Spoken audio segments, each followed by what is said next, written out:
This is Don Hollenbeck at the War Department in Washington. The Secretary of War has just released the following statement this 26th of April, 1865, and I quote it. The War Department has received an unconfirmed report that John Wilkes Booth, the assassin of President Lincoln, is in the vicinity of Port Conway, Virginia. Lieutenant Baker and Colonel Conger, two of the ablest agents of the United States Detective Bureau, have been rushed to Port Conway with a detachment of cavalry. Signed, Edwin M. Stanton, unquote, and end of statement. Port Conway is about 50 miles directly south of the nation's capital in Confederate territory.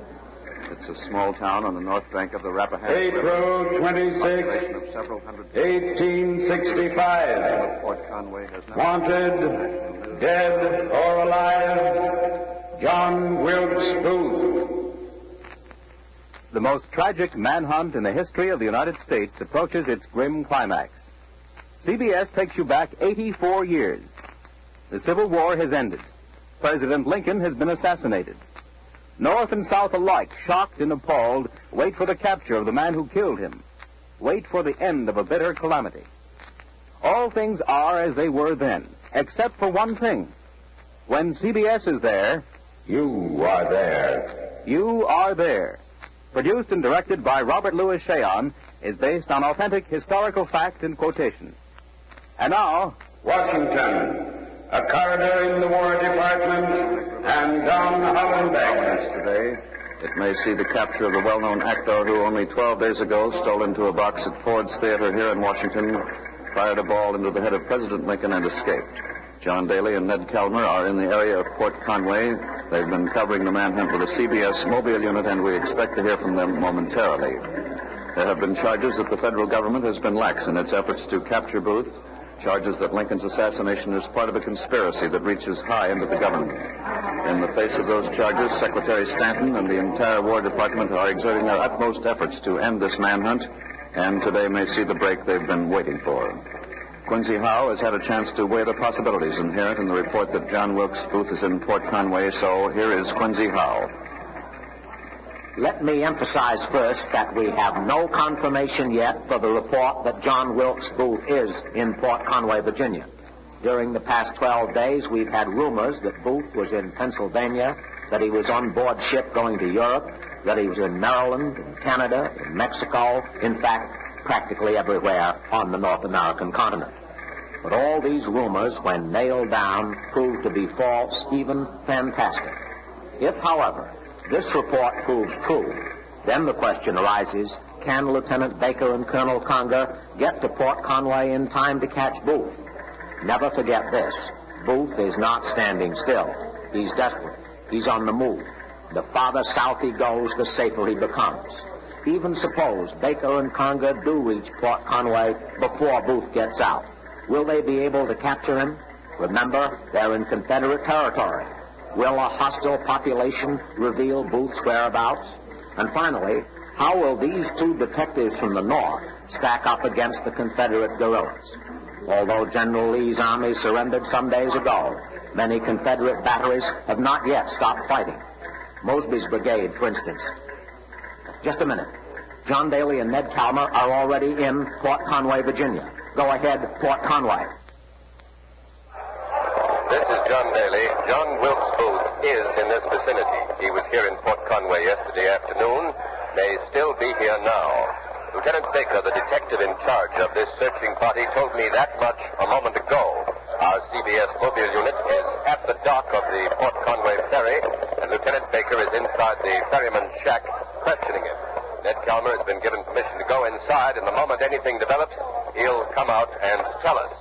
To piece together the story of what happened when the cavalrymen got here, I've asked one of these young cavalrymen to talk with us. His name is Tom Williams. He's a sergeant. His home is in Yonkers, New York. Tom, you fellows rode into town about an hour ago. What happened when you got here?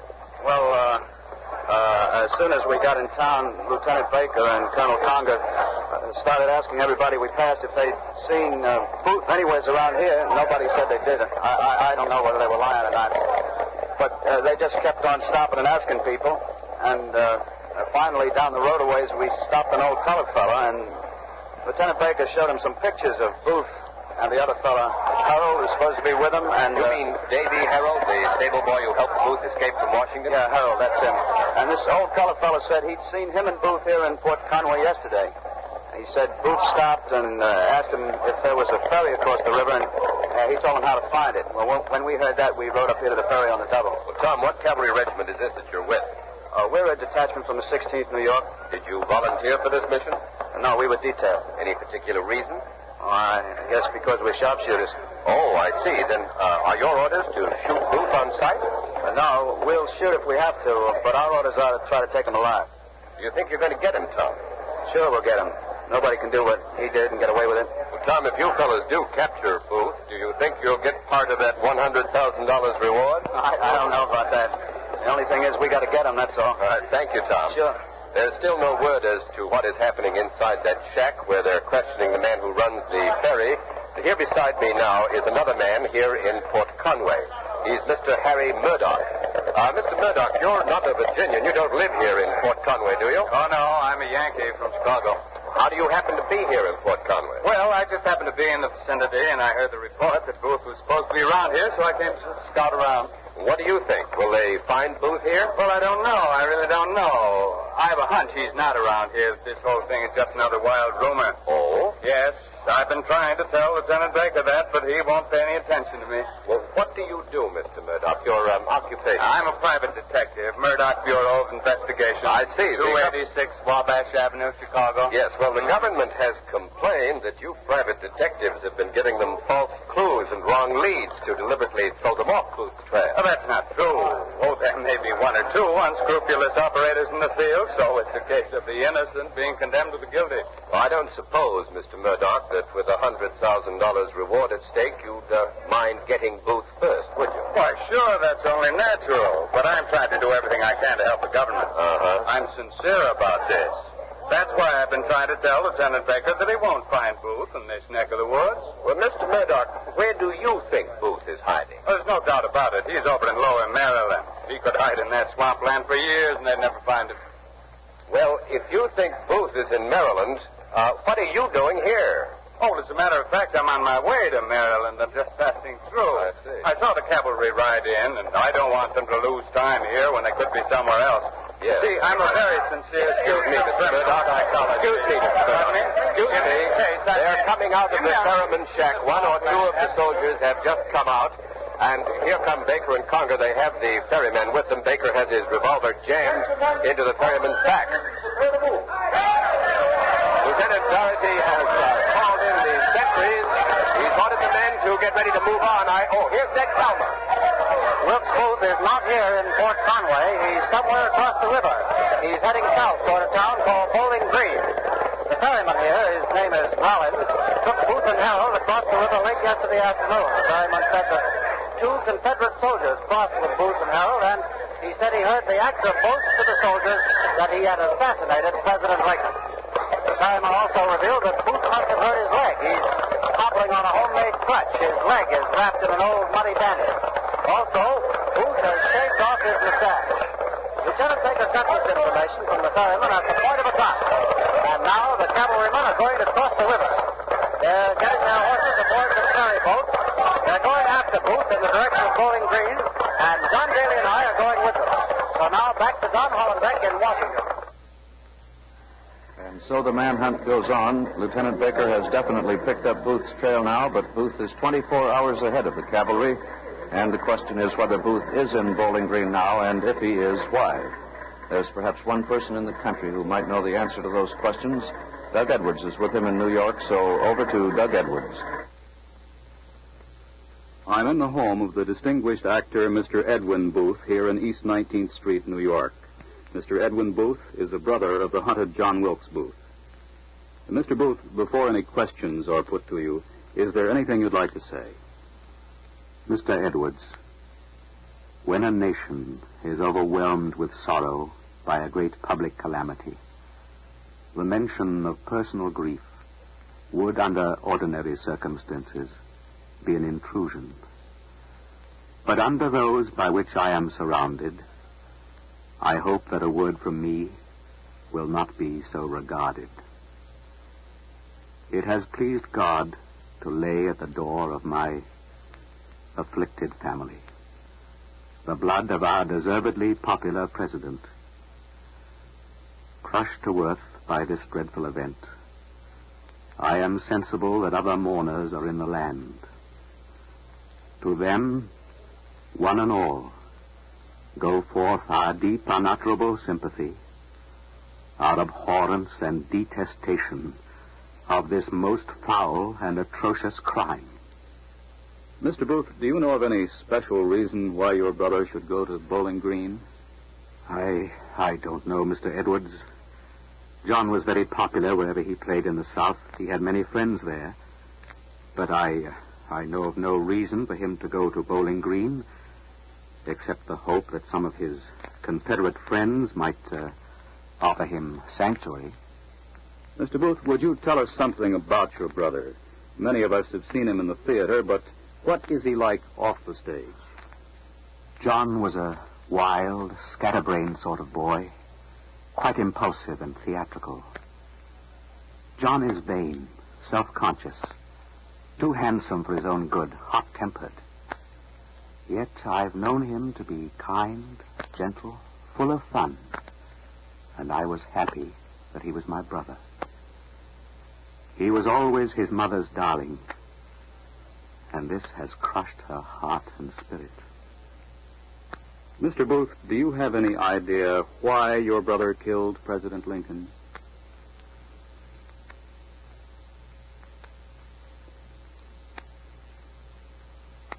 He was insane. Insane on the subject of Lincoln. John's sympathies were always with the South, and he blamed Lincoln for all the South's troubles. I recall the day I told him I had voted for Lincoln. He flew into an insane rage and screamed at me that Lincoln wanted to be king of America.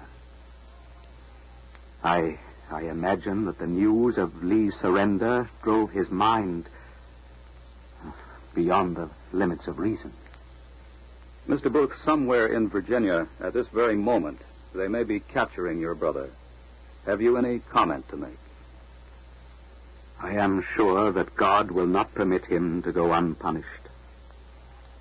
He is my brother, but it is far better that he be dead than prolong this shame and humiliation by a public trial. Thank you, Mr. Booth. There is something I would like to add, if I may. Yes, Mr. Booth, say anything you like. I would like to say, for my mother and sister and my two remaining brothers and myself, that we pray that our loyalty as citizens will be judged by the record of the past. For our present position, we are not responsible.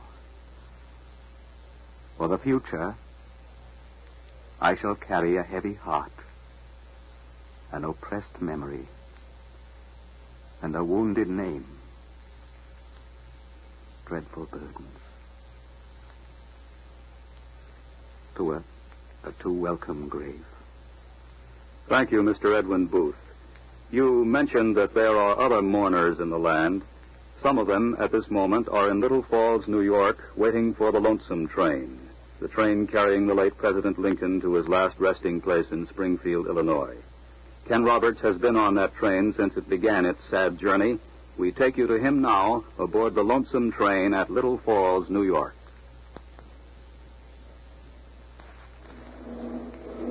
The lonesome train is on a siding a few hundred yards up the track from the depot here at Little Falls, New York. It stopped a moment ago to take on water. Soldiers are standing at attention alongside of each car, and on the ground, in the gloom, are a handful of people, men and women. This lonesome train has passed through many of the great cities and heard the eulogies of high dignitaries, but here, behind these sad faces, are the farmers, the shopkeepers, the little people of whom Lincoln himself was one. They're standing here silently, their eyes running the length of this dimly lit six-car train, always pausing at the third car, which they know holds the casket of their beloved late president. There's the train bell warning that we'll be moving in a minute. Now the soldiers of the honor guard are climbing back up into the cars, and this funeral train is about to continue its lonesome journey westward. Someone has begun to sing. Spontaneously, simply. It's the battle hymn of the Republic.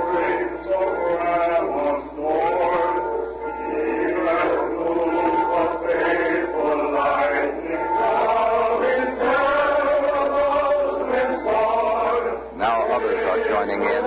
Let's listen.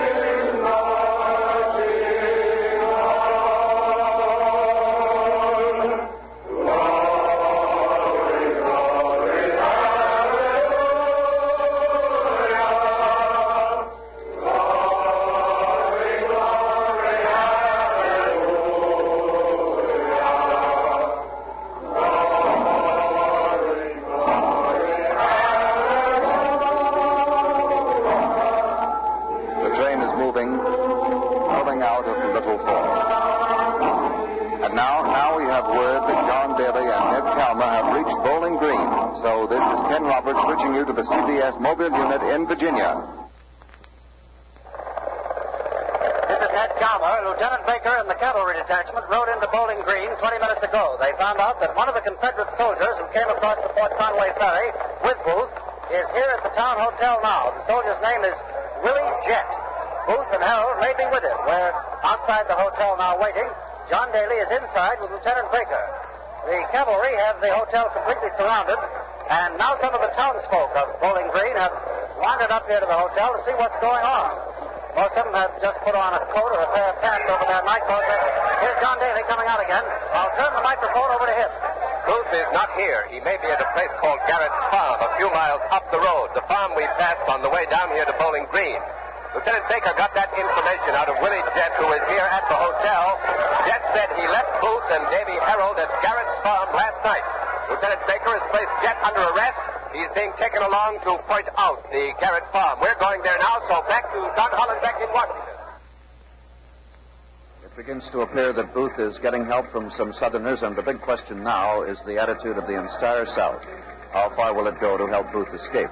There's one man who might speak for the South. He's the former president of the Confederacy, Jefferson Davis. Mr. Davis is in the custody of federal troops in Irwinsville, Georgia, but he's consented to make a statement. So we switch you now to Irwinsville, Georgia, and CBS correspondent Arthur Hannes. Mr. Davis, what is the South's feeling about the assassination of President Lincoln by John Wilkes Booth? I would like to say, have it fully understood, that the South does not, nor will it ever condone this cowardly, villainous act of John Wilkes Booth. I'll give you my assurance that the assassination of Lincoln was not plotted, nor given implement or comfort by any member of the Confederacy. History will prove that it was a conspiracy of certain congressmen to dispose of Abraham Lincoln and place a man of their choice in his place. All decent and honorable people in the southern states are shocked by his murder. Booth is no hero to us. He will be no martyr to the Confederacy. He will receive no welcome among the gentlemen and women of the South. Thank you, Mr. Jefferson Davis. John Daly and Ned Calmer have reached Garrett's Farm, so we switch you to our mobile unit somewhere near Bowling Green, Virginia. This is John Daly. The cavalrymen have surrounded the barn here at Garrett's Farm. It's a small barn, only about 20 by 30 feet. Booth and Davy Harold are almost certainly in there. They were locked in by the young Garrett boys who were afraid they might steal their horses. When the cavalry came up, they roused the Garrett family and quickly found out that the two men Willie Jett had brought to the farm were still here. Lieutenant Baker has ordered young Garrett to open the barn door. Now Lieutenant Baker is speaking. Inside the barn! Come out! Do you hear? Come out! Give yourselves up, or we'll set fire to the place and burn you out. Who are you? And what do you want? That was a voice from inside inside the barn, a man's voice calling out, "Who are you and what do you want?" It may have been Booth's voice if he is inside.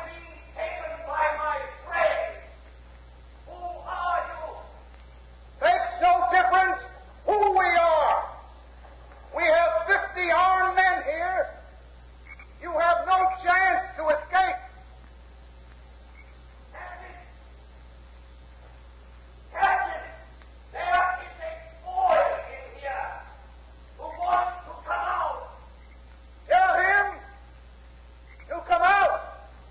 If he comes out, I want it understood that he has nothing to do with anything I may be accused of.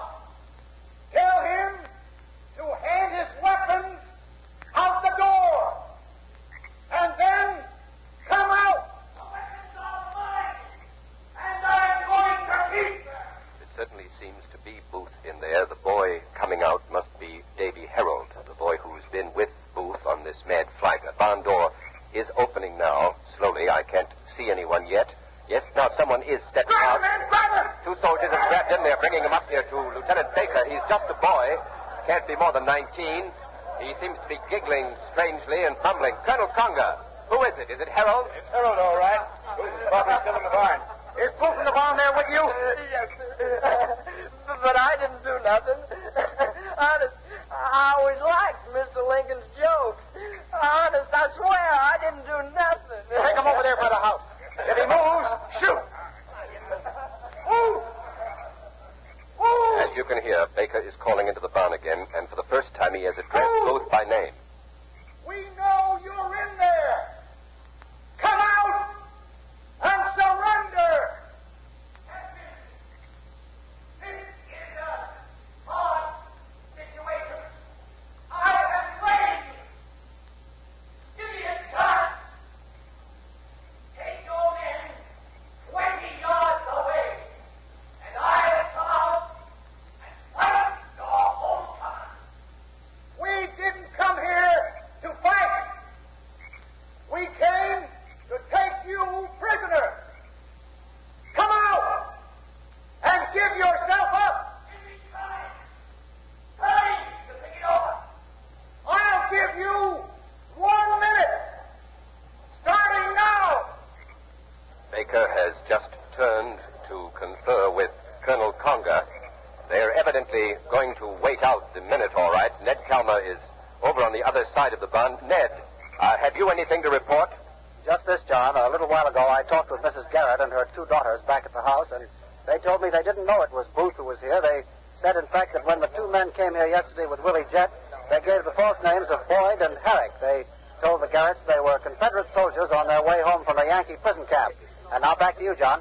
I can see by my watch that there are about 25 seconds to go now. As yet, there is no sign from the barn as to whether or not Booth is going to surrender. There's no sound at all.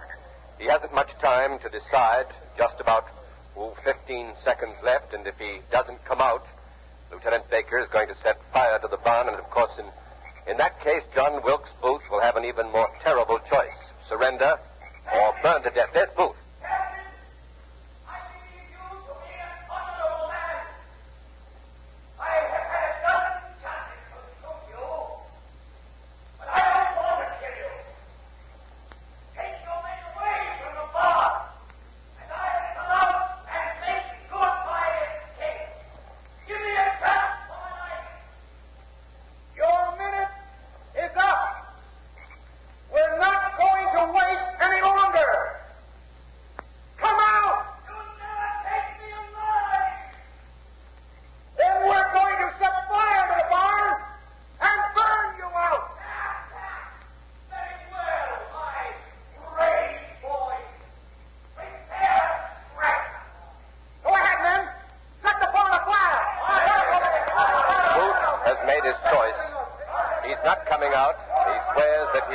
Taken alive, and now on orders from Lieutenant Baker, the preparations are being made to set the barn on fire and to burn Booth out. Soon he must come to a decision. I can see now that the soldiers are beginning to carry straw and brush around to the other side of the barn where Ned Calmer is. So go ahead, Calmer. They're piling the straw at the side and rear of the barn out here, John. The plan is evidently to set the barn ablaze at the back, and that would drive Booth out through the front door. They're piling up the straw, all right, piling it up high. Now they're lighting handfuls of it, pushing it in through the cracks of the barn. Evidently more straw inside. One of the soldiers has just thrown a torch into this dry brush. It blazes up quickly, and now I can see a red glow inside the barn. It's getting brighter in there as the fire starts to take hold. Yes, I can see Booth in there. I can see him clearly through the cracks. I'm only a few yards away from where he is. The fire is lighting up the whole inside of the barn, almost like day. Yes, I can see Booth standing there, leaning on his crutch, his rifle in his hand. And now he's looking back at the flames behind him. He's limping up toward the door. I think he's coming out. Go ahead, John Daly. The door is opening. Yes, it is opening. And John Wilkes Booth is now standing there defiantly, silhouetted against a background of flame. But now he's gone behind the door just a step. I can't see him. There's a shot. A shot. Booth has fallen to the floor of the barn. Maybe he shot himself. He said he'd never be taken alive. Baker and Conger have just rushed into the barn, and the barn is an inferno. It's going up quick. The dry brush has set the dry wood afire, and flames are climbing up into the sky, but they're carrying Booth out now, taking him a little ways up from the barn. Hey, let me through here, will you? Stand down! God won't let me through. A man is blocking my way. Booth is lying on the ground about 15 feet away. He's not dead, but he seems to be in agonizing pain. Blood is running down the back and side of his head. Baker and Conger are bending over him. His lips are moving. He's having difficulty breathing. And now Lieutenant Baker has gotten up. He's coming over this way. Lieutenant Baker! Hey, Lieutenant Baker! How bad is Booth? He's dying. We can't save him. Joe, get the cart over here. Lieutenant, I saw his lips move. What did he say? He said, "Tell my mother I died for my country." He was shot in the head, wasn't he? Yes, behind the ear. And almost the identical spot he shot Lincoln. But was he shot by one of your men, or did he shoot himself? I don't know. That's what I'm going to try to find out now. All right, Joe. Wait a minute, Lieutenant. Are you certain that it's really Booth? Of course it's Booth. Harold said Booth was in the barn with them. Besides, I've identified him positively. But you just heard Lieutenant Baker say, without qualification of any kind, that the dying man is John Wilkes Booth. No one around here seems to be very happy. There's no anger, no spirit of revenge. There just seems to be a sense of a grim job that had to be done. April 26, 1865. John Wilkes Booth, the man who shot Lincoln, is captured and dies. You have been listening to The Capture of John Wilkes Booth, another broadcast in the series You Are There, produced and directed by Robert Louis Cheon. The Capture of John Wilkes Booth was written by J. Franklin Jones.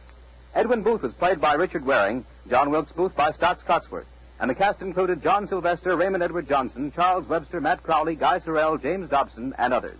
Next week, January 7th, 49 B.C., Caesar at the Rubicon. You are there. Tonight, the hit Parade on Parade comes marching to CBS to take over the Jack Benny spot for the summer. The hit Parade on Parade brings you specially modernized versions of the highlights of the hit parade's outstanding programs of the past. This is CBS, the Columbia Broadcasting System.